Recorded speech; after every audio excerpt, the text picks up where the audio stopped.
الحمد لله وكفى والصلاة والسلام على من لا نبي بعده وعلى آله وأصحابه الذين أوفوا عهده الذين هم خلاصة العرب العربان وخير الخلائق بعد الأنبياء. أما بعد فأعوذ بالله من الشيطان الرجيم. بسم الله الرحمن الرحيم. ويسألونك عن ذي القرنين قل سأتلو عليكم منه ذكرا. إنا مكنا له في الأرض وآتيناه من كل شيء سببا فأتبع سببا. قال النبي صلى الله عليه وسلم أقوم أنا وعيسى في قبر بين أبو بكر وعمر رضي الله تعالى عنهما وعنهم. صدق الله العظيم وصدق رسوله النبي الأمي الكريم ونحن على ذلك لمن الشاهدين والشاكرين والحمد لله رب العالمين. سورہ کہف 16واں پارہ اس کے دوسرے رکوع کی پہلی آیت کریمہ تلاوت کی ہے، جس کے اندر سکندر ذوالقرنین کا ذکر کیا ہے قرآن پاک میں، اور ایک جناب نبی پاک صلی اللہ علیہ وسلم کا فرمان تلاوت کیا ہے، جس کے اندر حدیث علیہ السلام کی فضیلت کا ذکر ہے۔ گزشتہ جمعے پر اصحاب کہف کی بات کی تھی۔ 3 سوالات یہود مدینہ کی مدد سے مشرکین مکہ نے رسول اللہ صلی اللہ علیہ وسلم سے کیے تھے، جن میں ایک روح کے متعلق، ایک اصحاب کہف سے متعلق اور ایک ذوالقرنین کے متعلق۔ روح کے متعلق جواب آپ نے دے دیا کہ بس قل الروح من امر ربی، اللہ کا امر ہے، اور اصحاب کہف کا پورا تفصیلی واقعہ جناب نبی پاک صلی اللہ علیہ وسلم نے ان کو بیان کیا، بتایا مشرکین مکہ نے جب سوال کیا۔ اسی طریقے سے تیسرے سوال کا جواب بھی کسی حد تک تفصیلی دیا ہے، اور اس میں جو خاص باتیں وجود میں آئی ہیں ذوالقرنین کے زمانے میں، ان کا بھی ذکر کیا ہے۔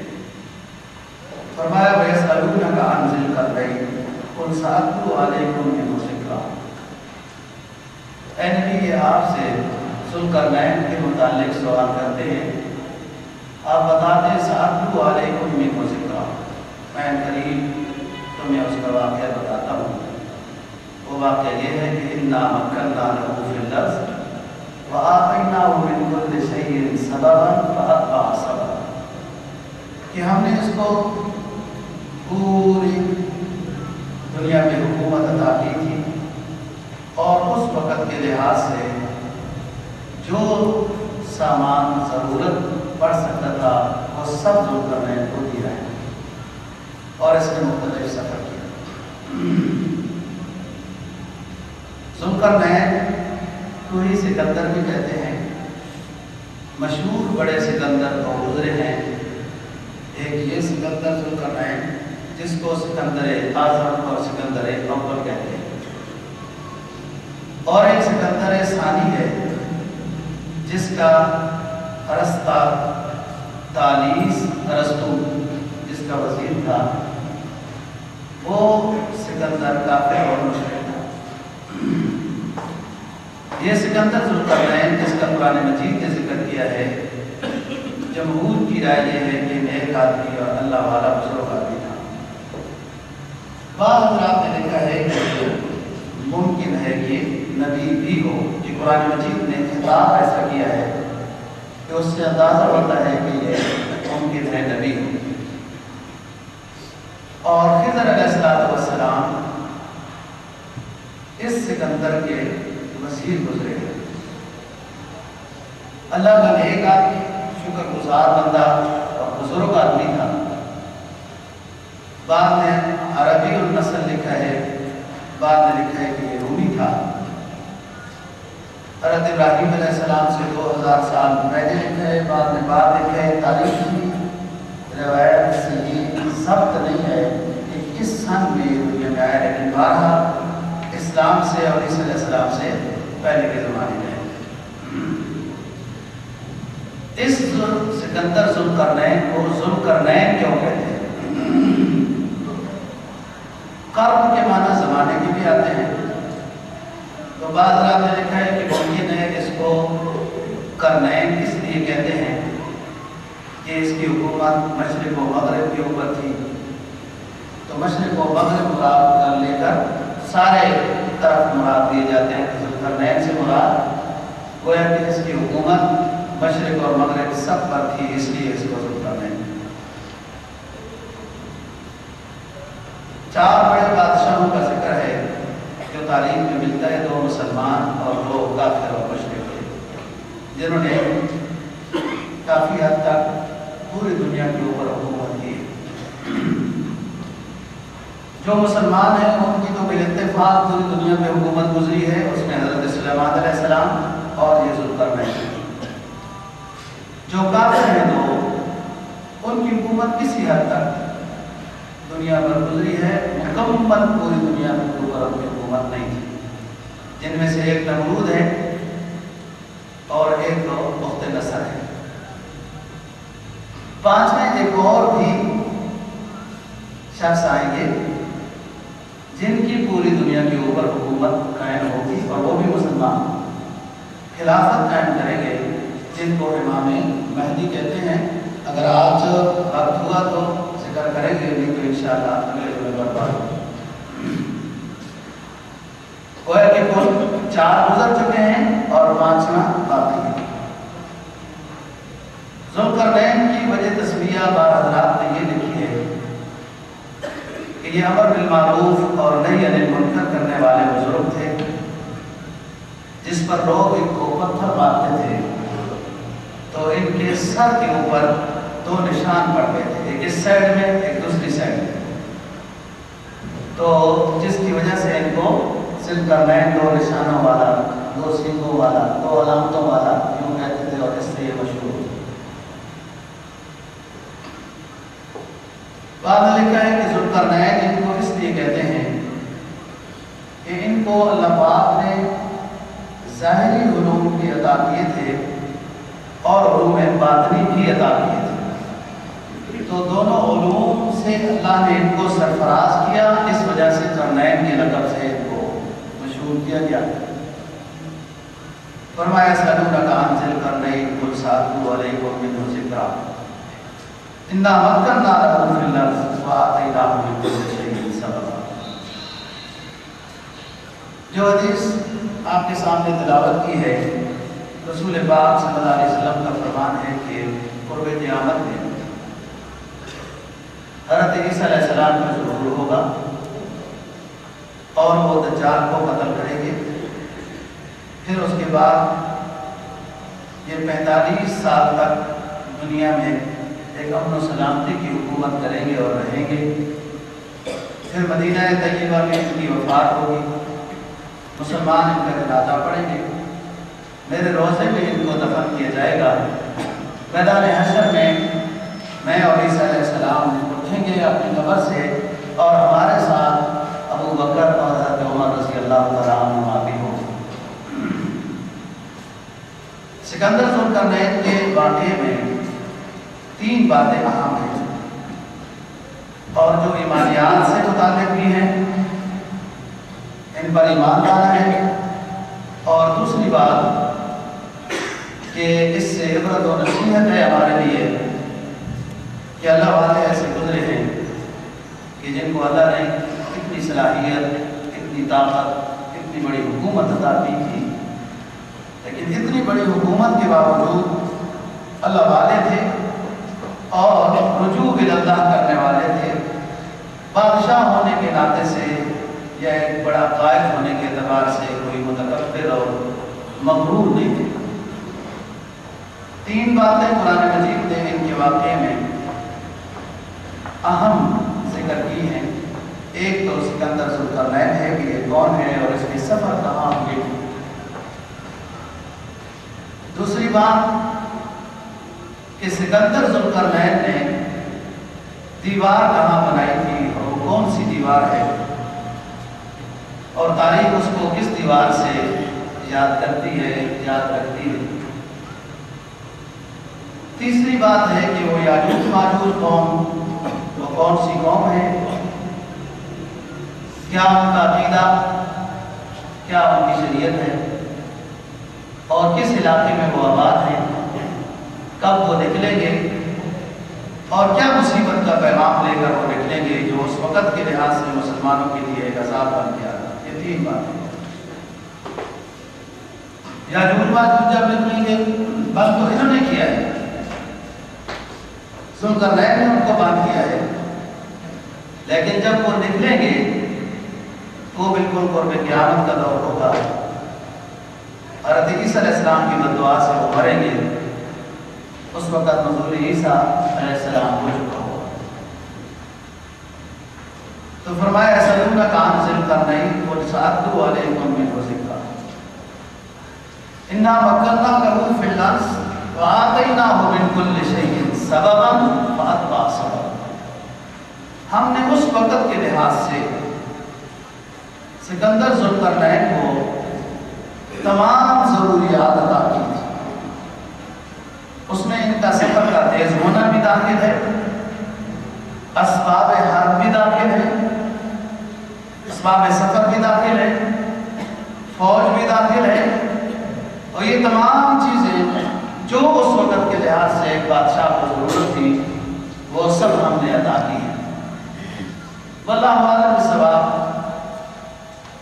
بعض تاریخی روایات میں لکھا ہے کہ حضرت ابراہیم علیہ السلام نے جب بیت اللہ تعمیر کر دیا اور حکم دیا طواف نے کہ اعلان کرے آپ کے لوگ حج عمرہ کرنے آئیں، طواف کرنے آئیں، انہوں نے اعلان کر دیا، تو اس وقت یہ ذوالقرنین بھی طواف کرنے کے لیے آئے، جبکہ اس وقت ان کو حکومت نہیں ملی تھی یا مل چکی تھی، یا اللہ اعلم بالصواب۔ تو حضرت ابراہیم علیہ السلام نے ان کا استقبال بھی کیا کہ یہ وہی ذوالقرنین ہیں جن کی فضیلت ہے اور بشارت ہے، اللہ اعلم بالصواب۔ قرآن مجید نے کہا کہ یسألونک عن ذی القرنین قل سأتلو علیکم منہ ذکرا انا مکننا لہ فی الارض وآتیناہ من کل شیء سببا فأتبع سببا۔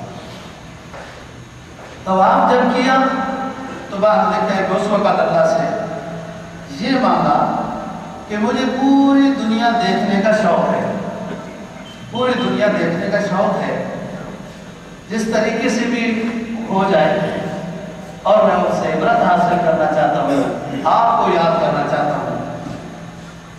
تو اللہ نے دنیا بھی دکھائی لیکن ساتھ بادشاہت بھی عطا کر دی کہ اس میں اور آسانی ہو جائے گی دیکھنے کے اعتبار سے۔ 3 سفر ان کے مشہور ہیں جو قرآن مجید نے ذکر کیے۔ ایک یہ مغرب کی طرف گئے کہ میں دیکھوں کہ سورج غروب کیسے ہوتا ہے، کہاں ہو رہا ہے۔ دوسرا ان کا سفر مشرق کی طرف ہے کہ دیکھوں سورج طلوع کیسے ہوتا ہے، کہاں سے ہو رہا ہے۔ تیسرا ان کا سفر وہ سفر ہے کہ جہاں ان کی ملاقات یاجوج ماجوج جن کے اوپر ظلم کرتی تھی ان کے ساتھ بھی ہے اور ان کے ساتھ تعاون کیا ہے۔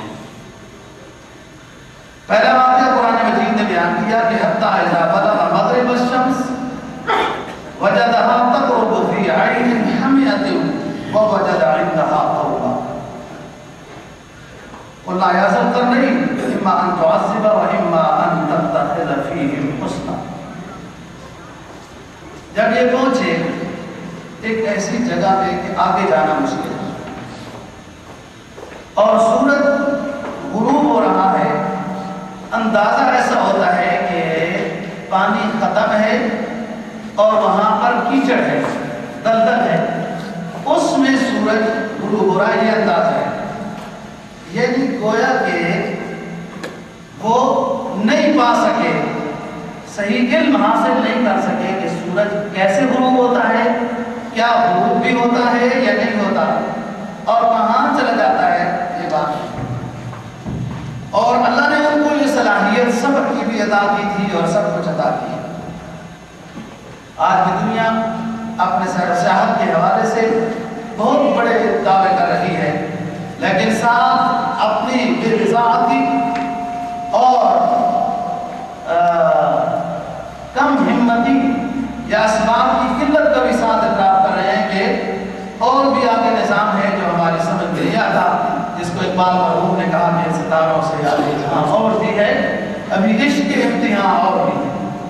ابھی حال ہی میں جو کچھ سال ہوئی ہے کہ جو آسٹریلیا کی ایک بہت بڑی دیوار معلوم ہوئی ہے، اور اس پہ برطانیہ نے بڑی تحقیق بھی کرائی، جو 1 سال تک وہاں پر لوگ پھرتے رہے کہ حقیقت کیا ہے، انشاءاللہ یہ بات کریں گے۔ سورج غروب ہو رہا ہے، یہاں پر پیغام ہے اہل ایمان کے لیے۔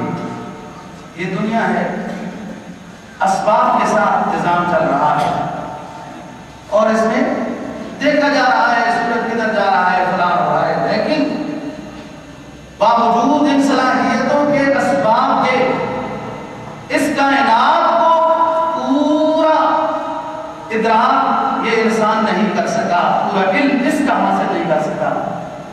تو جو علم کے خزانے اور علوم اللہ پاک کے پاس ہیں، جو اللہ کے ساتھ ہے، اس کو پورا یہ کیسے ادراک کر سکتا ہے؟ یعنی یہاں پر انسان کو اللہ کی قدرت کی جھلک مل سکتی ہے اگر سمجھنا چاہے، باوجود اسباب کے، صلاحیت کے، سب کچھ ہونے کے، کوئی رکاوٹ بھی نہیں، لیکن اس کا علم ابھی کم ہے اور کائنات کی وسعت بہت زیادہ ہے۔ تو فرمایا کہ وجد تدرک فی عین حمیۃ ووجد عندها قوما، اور وہاں پر پھر یہ ایک قوم کو پایا جو سورج کو سجدہ کر رہی ہے۔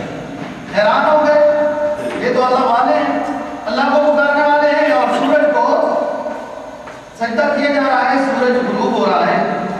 تو دعا یہ کر رہے ہیں وہ سجدہ کرنے والے کہ ہمارا خدا خیر و عافیت کے ساتھ غروب ہو رہا ہے، خیر و عافیت کے ساتھ۔ پھر یہ تو خدا کے لیے دعا کر رہے ہیں کہ ہمارا معبود جو غروب ہو رہا ہے نا، پھر خیریت سے جائے، پھر خیریت سے واپس آئے۔ ہاں، جیسے آتش پرست، سورج پرست کی ہی قسم ہے آتش پرست۔ آتش پرست جو ہے وہ اپنے خدا کو زندہ کرتے ہیں، جلاتے ہیں، موم بتی کو جلا کے رکھتے ہیں، پھر اس کی حفاظت کا بھی انتظام کرتے ہیں، وہ ان کا خدا ہے۔ وہ جس طرح دنیا ماڈرن بنی نا، خدا کو بھی ماڈرن بنا دیا کہ سورج دور ہے، کبھی نکلے گا کبھی نہیں، اس کی تپش کبھی محسوس ہوگی کبھی نہیں، چلو اپنے خدا کو اپنے پاس ہی۔ آپ دیکھتے ہیں نا ایک زمانے میں پنجابی لوگ ہوکا پیتے تھے، وہ اتنا بڑا وہ پیر کا سسٹم ہوتا تھا کہ یوں بیٹھ کے وہ گھماتے رہتے تھے، اور اب یہ چیز ماڈرن ہو گئی، کار میں بیٹھ کے لوگ اتنے سا ہوکا لے کے پیرے ہوتے ہیں۔ تو ان لوگوں نے معبود اپنے خدا کے بارے میں ماڈرن ترتیب شروع کر دی نا، تو وہ قوم سورج کو سجدہ کر رہی ہے، یہ بہت پریشان ہے، یہ تو مشرک ہے۔ اللہ پاک سے مناجات کی اللہ نے وہی کی تھی، قُلْ لَا يَا ذَا الْقَرْنَيْنِ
یہ کافر اور مشرک جو بے دین لوگ ہوتے ہیں نا، ان کو یہ بات مذاق معلوم ہوتی ہے کہ دین داری میں اللہ دنیا میں بھی سکون عطا کرتا ہے اور آخرت میں بھی سکون یقینی ہے۔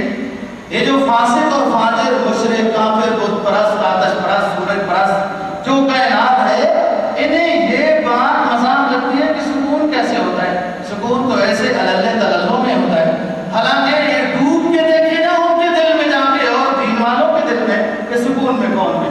جس کے پاس جتنا مال و زر آیا، جائز راستوں سے آیا، تب بھی بے سکون ہوگا۔ جائز راستوں سے اگر مال دولت آیا، مال دولت کی فطرت میں یہ بات داخل ہے کہ یہ سکون میں نہیں رہنے دے گا۔ تو جس کے پاس مال و دولت آیا ہی نہ جائز راستوں سے ہو، وہ کیسے سکون میں رہے گا؟ اس کے گھر بار میں اس کے ساتھ اٹھنے بیٹھنے والے کیسے سکون میں رہیں گے؟ لیکن وہ علاقہ دیکھا جو نہیں ہوگا، وہ گھر دیکھا ہی نہیں ہے جس میں جناب نبی پاک صلی اللہ علیہ وسلم کا فرمان ہے نا، ایک گھر ہے، اس میں ایک دعوت ہو رہی ہے، ایک بندہ ان کو بلا رہا ہے، بھائی آؤ اس دسترخوان کے اوپر آ جاؤ، اس دسترخوان سے کھانا کھاؤ، پھر چلے جاؤ۔ اب کوئی اس گھر میں داخل ہوگا، کھانا کھائے گا تو سکون حاصل کرے گا۔ قرآن اس سے اسلام کا گھر ہے، نبی پاک صلی اللہ علیہ وسلم کی تعلیمات پر عمل کرنا ہے، وہ دسترخوان وہ کھانے وہ بے وجہ، اور جو اس گھر میں داخل نہیں ہوگا تو وہ سکون کیسے پائے گا؟ اسے کیا پتا کہ سکون کس بلا کا نام ہے۔ تو بات یہ کہ حضرت ذوالقرنین نے ان کو سمجھایا کہ دیکھو اللہ کے راستے میں آ جاؤ اور مواحد بن جاؤ، اللہ توبہ قبول کر لیتا ہے اور خوش ہوتا ہے۔ توبہ قبول کر کے گنہگار بندے کی توبہ کو قبول کر کے خوش ہوتا ہے۔ تو آپ کو اللہ تعالیٰ اس دنیا میں بھی سکون دے گا اور آخرت کے اعتبار سے بھی سکون دے گا۔ بس یہاں پر سمجھایا ان کو۔ قرآن کہتا ہے ثم اتبع سببا، پھر اس کے بعد اگلے راستے کی طرف یعنی دوسرے سفر کا سامان تیار کیا۔ ایک علاقے سے گھمائے، سورج کا غروب ہونا دیکھ لیا۔ اللہ کی قدرت انسان اگر دیکھنا چاہے، سمجھنا چاہے، دور سفر کی ضرورت نہیں، اپنے وجود میں ہی غور و فکر کرنے سے اللہ پاک سمجھ میں آ جائے کہ کتنا عجیب نظام ہے اور کس طریقے سے یہ سسٹم چل رہا ہے۔ اب دیکھو میرا ہاتھ چل رہا ہے، زبان چل رہی ہے، آنکھیں دیکھ رہی ہیں، یہ کون سی پیچھے ایک مشین لگی ہوئی ہے کہ جو اس نظام کو چلا رہی ہے؟ یہ سب اللہ پاک کی قدرت اور بناوٹ کیسی ہے؟ تو اس سے اللہ سمجھ میں آئے گا، غیر اللہ کے دروازے چھوٹ جائیں گے۔ آگے دوسرا سفر ہوا، حتی اذا بلغ مطلع الشمس وجدها تطلع على قوم لم نجعل لهم من دونها سترا كذلك وقد احطنا بما لديه خبرا۔ اب سفر کیا، سورج جدھر طلوع ہو رہا ہے ادھر چلے گئے۔ جب وہاں پہنچے تو وہ تو سمجھ میں نہیں آیا کہ سورج طلوع کیسے ہوتا ہے، یہ سمجھ میں نہیں آیا، اللہ کی قدرت ہے۔ بس ہم نے کہاں دیکھا ہے، کوئی کہتا ہے یوں گھوم رہا ہے، کوئی کہتا ہے یوں گھوم رہا ہے، کبھی کہتے ہیں گھوم رہا ہے، کبھی کہتے ہیں نہیں گھوم رہا ہے۔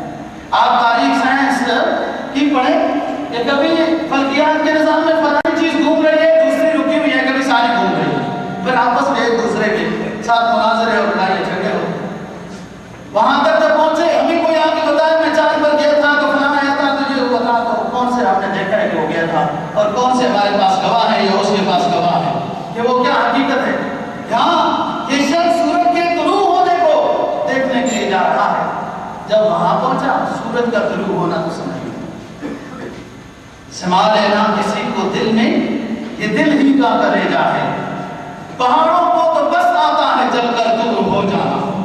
یہ اللہ کا نظام، اللہ کی قدرت، یہ صرف ایک چیز ایسی اللہ نے بنائی ہے کہ اس میں وہ سما سکتی ہے، باقی اور ان نگاہوں میں یہ دنیا اللہ کی کائنات کو نہیں دیکھ سکتی، تو اللہ کو کیسے دیکھ سکتی؟ تو یہ دل ایسی چیز ہے جو اللہ نے بنایا اپنی محبت کے لیے، اپنے حبیب کی محبت کے لیے، اپنی شریعت کو جگہ دینے کے لیے۔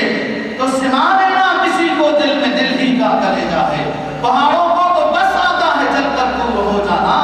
حضرت موسیٰ علیہ السلام نے جب درخواست کی، اس طرف جو اشارہ دے رہا ہے کہ وہ تجلی ڈالی، پہاڑوں پہ پہاڑ جل گئے، لیکن انسان اپنے دل میں اللہ کی تجلی کو جب محسوس کرے، یہ نہیں چلے گا، اپنے اندر اللہ کی محبت کو سما لے۔ اور میں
بالکل الگ دنیا ہے، اور انہیں یہ معلوم ہی نہیں کہ یہ کیا ہوتا ہے۔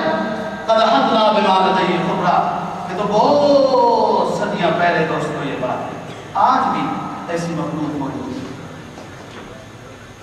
اور اس طرح کوئی ان انگریزوں کو، امریکہ اور برطانیہ یا اس طرح کے لاطینی قوموں کو، ان کو سنبھالنے کی کوئی فکر نہیں ہے۔ انہیں لباس دے دیے جائے، انہیں کھانے کی کوئی چیز دے دی جائے، یا انہیں کوئی جھونپڑے بنا کے دے دیے جائیں، کیوں وہ رنگ نکالے ہیں، وہ اس طرح کی ہے، انہیں کیا سنبھالنا ہے؟ ہماری انہیں بڑی فکر پڑی ہوئی ہے، کبھی سلائی مشینیں دیتے ہیں، کبھی فلان دیتے ہیں، کبھی چھت دیتے ہیں، کبھی کیا دیوار جا گری تھی، میرے کچے مکان تھے، لوگوں نے میرے صحن میں رستے بنائے۔ ہم خود جو اپنے گھروں کو اوپن کر دیے، ایمان کے دروازے بھی کھول دیے، گھروں کے دروازے بھی کھول دیے، جو غیر داخل ہو جائے داخل ہو جائے۔ دوستو، کوئی آج کے دور میں مسلمان، کوئی آج کے دور میں مسلمان کسی مسلمان کو چائے کی پیالی بغیر لالچ کے نہیں پلاتا۔ جو یہود و نصارہ اسلام کے دشمن، اللہ اور اللہ کے رسول کے دشمن ہیں، وہ ہمارے ساتھ جو مراعات کر رہے ہیں بغیر لالچ کے، وہ ایمان کو لینا چاہتے ہیں، غیرت کو لینا چاہتے ہیں، اور کافی حد تک کامیاب بھی ہو چکے ہیں۔ مسلمان ایسا سخی ہے کہ مسلمان ایسا سخی ہے کہ جب دینے پہ آتا ہے تو اپنا ایمان بھی دے دیتا ہے۔ یہ سخاوت نہیں، یہ بےعزتی ہے، اپنے ایمان کے سامنے کوئی نہیں دیتا۔ غربت کیا ہے؟ نبی پاک صلی اللہ علیہ وسلم کا فرمان ہے کہ الفقر فخری، غربت تو میرا فخر ہے۔ غربت ظاہری کوئی چیز نہیں ہوتی، غربت ایمانی اگر ہو تو بہت بری چیز ہے۔ ایمان چلا جائے تو وہ غریب جو ہوا وہ برا غریب ہے کہ اس کی دنیا بھی گئی، اس کی آخرت بھی گئی۔ اور اگر ظاہری غربت ہے تو کیا فرق پڑتا ہے؟ یہ غربت ہمیشہ نہیں رہتی، یہ بدلتے ہیں نظام۔ تلک الایام نداولها بین الناس، افسوس کی بات ہے پاکستان کا نظام نہیں بدلتا۔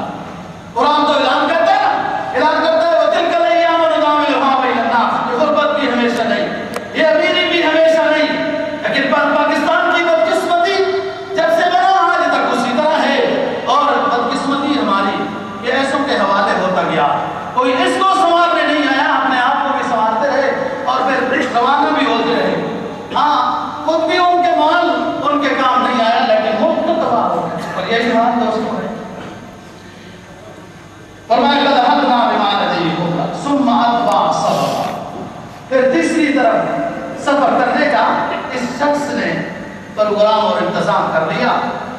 حتی اذا بلغ بین السدین وجد من دونہما قوما لا یکادون یفقہون قولا، یہ شمالیات کی طرف پہنچ گیا، شمالیات کی طرف، پہاڑوں کا علاقہ سب شمال میں ہے۔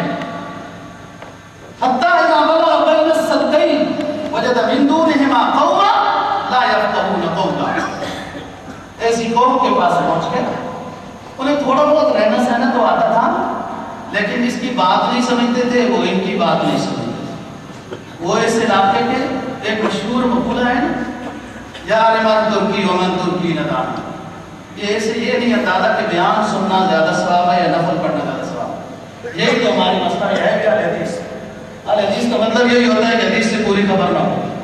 بھائی نفل پڑھنی ہو تو پیچھے جا کے پڑھو۔ اب پیچھے جو ساتھی بیٹھے ہیں بیان سننے کی طرف توجہ کر رہے ہیں، ان کے لیے کتنے خلل کا سبب بنائے، یہ سمجھنی چاہیے بات۔ تو ایک مشہور مقولہ ہے نا، یار من ترکی ومن ترکی ندان، یہ مجھے رفع یدین دکھانے کے لیے کھڑا ہوا ہوگا کہ یہ مولوی صاحب کو رفع یدین نہیں پتا، اس کو بھی پتا چل جائے۔ بڑی دنیا ہے، اپنی پالیسی کی تشہیر کے لیے بڑے بڑے ان کے پاس انتظام ہے۔ ایک مشہور مقولہ ہے یار من ترکی ومن ترکی ندان، اور یہ صحیح مشہور مقولہ ہے۔ حقیقت ہے کہ اس قوم کو اور کوئی زبان نہیں آتی، پوری دنیا پہ حکومت کرنے کے باوجود بھی زبان اپنی ہے۔ اس لیے تو مصطفیٰ نے بھی وہ اذان پہ پابندی فلاں فلاں کام کیے۔ واللہ اعلم بالصواب۔ قرب قیامت میں ایک ٹائم ایسا آئے گا مسلمانوں کے خلاف ترک قوم کا جھگڑا ہوگا، لڑائی ہوگی، مسلمانوں قوم کے خلاف جہاد ہوگا اور وہ مسلمان نہیں ہوں۔ فی الحال جو موجودہ ہیں یہ تو مسلمان ہیں، ممکن ہے اس کے بعد کوئی قوم ہے، اور یہ ترک نہیں ہے، اصل لفظ ترک ہے۔ ترک یترک کو عربی زبان کا لفظ ہے، یہ کہتے ہیں چھوڑنا۔ جب یہ حضرت نوح علیہ السلام کا سلسلہ دوبارہ وجود میں آیا تو حام سے بنے عرب، سام سے بنے حبشی، یافس سے بنے یہ ترک، یہ یاجوج ماجوج فلاں بعض سکندر ذوالقرنین بھی یافس کی نسل میں سے ہے۔ تو یہ جب کہ لوگوں کو تنگ کرتے تھے وغیرہ تو جو ادھر جاتا تھا تو وہ کہتا تر ان کو چھوڑو دوسری طرف جاؤ، وہ اسی سے ان کا نام اللہ عالم السلام تو پڑا ہے، طرح کا سے ایسا ہے۔ اور میں یہ بتا رہا ہوں کہ اب تیسرا سفر اس کا یہ ہوا ہے شمالیات کی طرف، پہاڑی علاقے میں، حتی اذا بلغ بین السدین وجد من دونہما قوما لا یفقہون القول، وہاں ایسی قوم کو پایا جو کچھ نہیں سمجھتے۔ اس کی مثال میں نے وہ محاورہ دی ہے، وہ آج تک اسی طرح ہے، نہیں تو آپ ترکی جا کر دیکھو اندازہ ہو جائے گا کچھ بھی نہیں، بس صرف اشارے سے ہی اپنا نظام چلا۔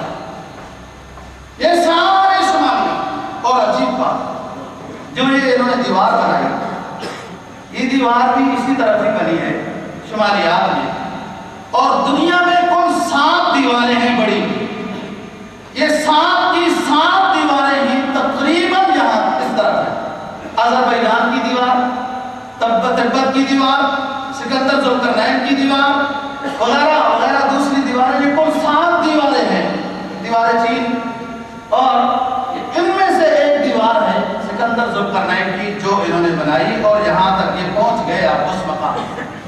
یہ تو بات نہیں سمجھتی ہے لیکن اپنا تعارف کرا رہی ہے، یہ عقیدے کے اعتبار سے دوسرے ہاتھ سے کچھ ٹھیک ہے۔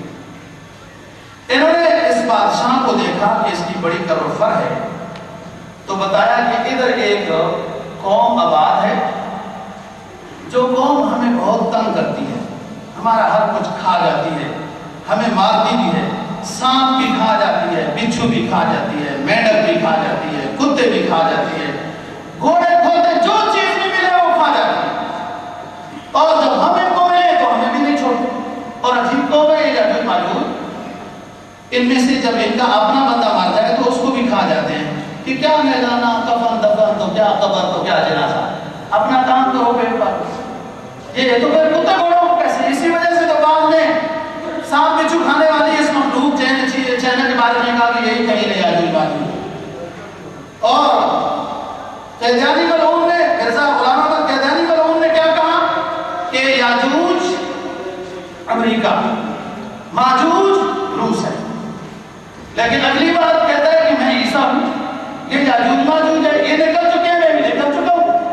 لیکن اگلی بات بھی ہے نا، اس میں یہ بھی ہے کہ یاجوج ماجوج کے لیے عیسیٰ علیہ السلام بد دعا کریں گے اور وہ قوم مر جائے گی، تو پھر اگر تو واقعتاً عیسیٰ ہے تو پھر روس اور امریکہ کے لیے بد دعا کیوں نہیں کی، اس یاجوج ماجوج قوم کے لیے بد دعا کیوں نہیں کی کہ وہ مر جاتے؟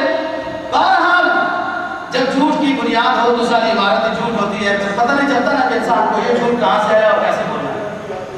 یہ قوم گئی ذوالقرنین کے پاس، کہا کہ ادھر ایک قوم ہے جو ہمیں ستاتی ہے، مارتی ہے وغیرہ، ہم کچھ چندہ جمع کرتے ہیں، چندہ جمع کرتے ہیں، آپ کو دیتے ہیں، آپ کے پاس بڑی پاور ہے، آپ ہمیں دیوار بنا دیں تاکہ وہ اس طرف نہ آ سکے۔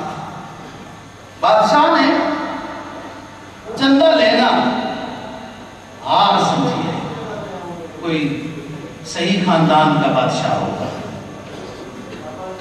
صحیح کوئی اصلی پرانا نواب ہوگا۔ آپ نے سنا ہے نا، وہ نواب ہوتے تھے، کوئی بندہ غلطی کر کے کسی نواب کے ڈیرے میں پہنچ جاتا تھا اور بتاتا تھا کہ نواب صاحب مجھ سے یہ غلطی ہو گئی، وہ لوگ مجھے قتل کرتے ہیں، آپ کے ڈیرے کی پناہ چاہتا ہوں۔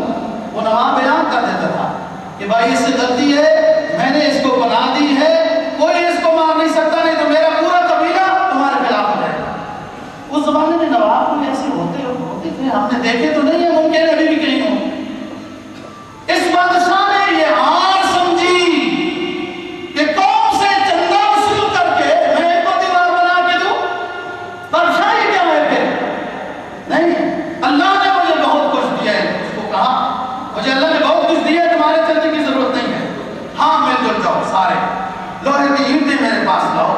خود دیوار بنانا شروع کر دیا. اور پھر معجزانہ طور پر اللہ نے اس کو یہ کرامت عطا کی تھی ذوالقرنین کو کہ تعمیر کو جب پھونک ماری تو وہ پانی بن گیا اور پوری دیوار کے اوپر وہ پانی بہا دیا. وہ سیسا پلائی ہوئی دیوار جس کو کہتے ہیں تانبے والی دیوار بن گئی اور کہا یہ نہیں نکل سکے گی، یہ نہیں نکل سکے گی.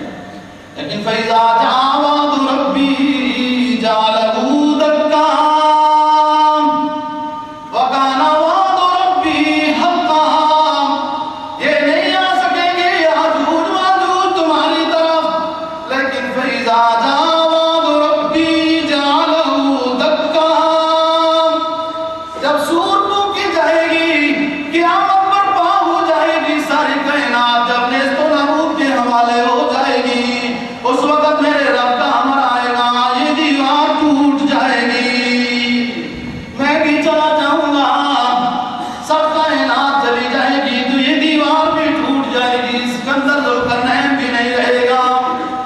گئے ایک دن ہم سوئے گورستان، ہم جو خستہ حالی تھے، گئے ایک دن ہم سوئے گورستان، ہم جو خستہ حالی تھے، مقابر جتنے دیکھے سارے دست و پائمالی تھے. کہ جب سکندر دنیا سے تو دونوں ہاتھ خالی تھے. کہا جب میرے رب کا امر آئے گا، اس وقت تو یہ ایک لوہے کی دیوار نہیں، کتنی دیواریں ہوں ساری ٹوٹ جائیں گی، لیکن قیامت سے پہلے تک یہ یاجوج ماجوج اس دیوار کو توڑنا چاہے گی نہیں توڑ سکے گی. فرمان رسول صلی اللہ علیہ وسلم ہے، ایک سراغ تو وہ کر چکے ہیں لیکن وہ نکلنے کے قابل نہیں. ہر روز کوشش کرتے رہیں گے اور چھوڑ کر جائیں گے اپنی کوشش کو، آدھی دیوار ٹوٹی ہوئی کو چھوڑ کر جائیں گے، واپس جائیں گے. ہر روز جب صبح آئیں گے وہ دیوار اسی طرح صحیح و سلامت ہوگی جیسے سکندر ذوالقرنین نے بنائی تھی. پھر دوبارہ شروع ہوں گے اور قیامت تک کے لیے اسی چیز میں لگے رہیں گے. ان کو ایک اللہ کے ولی کی بد دعا ہو گئی، ایک اللہ کے ولی کی بد دعا ہو گئی. یہ پوری صلاحیتیں ایک لوہے کی دیوار کو چاٹنے میں قیامت تک خرچ کرتے رہیں گے. کسی اور قوم کو بھی کسی اللہ والے کی بد دعا ہو چکی ہے، وہ بھی پیٹتے رہیں گے، مارتے رہیں گے. اللہ کے پیغمبر اور اس کی ازواج، اس کے صحابہ کو برا بھلا کہنے والے، ان کے اوپر بھی ایسی بد دعائیں نصب ہوئی کہ قیامت تک کے لیے اپنے آپ کو مارتے رہیں گے.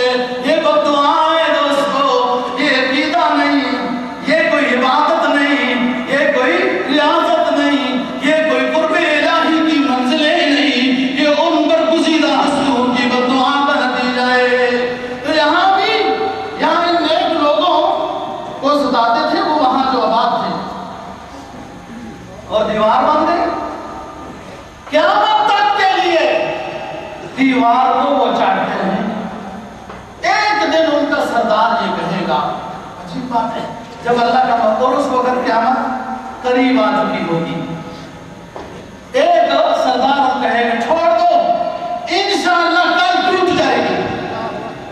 پوری صدیاں گزر گئی، انشاءاللہ نہیں کریں گے اور نہیں ٹوٹے گی.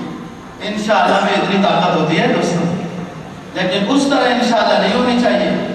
جو پیسے لے کر کوئی جانور خریدنے جا رہا تھا، لوگوں نے پوچھا تو کہتا ہے کہ جانور خریدنے جا رہا ہوں تو کوئی ہوگا نا ایک کسان، کوئی زمیندار. اس نے کہا انشاءاللہ کہو، اللہ اچھا جانور دلا دے گا. اس نے کہا انشاءاللہ کس میں کیا بات ہے، پیسے جیب میں ہیں، منڈی کے اوپر ہزاروں جانور ہیں، اس میں انشاءاللہ کی بات ہے. پیسے چوری ہو گئے، اور کوئی اسی طرح کا زمانہ ہمارا علاقہ ہوگا نا، یہ چوری کری جا، چوری کی رواج، سب چوری چوری ہے نظام. اللہ معاف، جو بچ رہا ہے نا دوستو، جو بچ رہا ہے، میں اور آپ فرض کرو کسی کی چوری سے بچ رہے ہیں، یاد رکھنا غرور میں مبتلا نہ ہونا، غرور میں مبتلا نہ ہونا. اللہ کے فضل سے بچ رہے ہیں، ورنہ بچنے والا حساب کتاب نہیں ہے. جب چوری ہو گیا تو واپس ملا، اور تم نے جانور کوئی نہیں خریدا؟ تو کہنے لگا انشاءاللہ یہاں سے جا رہا تھا تو انشاءاللہ یہ ہو گیا، تو انشاءاللہ منڈی پہنچا تو انشاءاللہ۔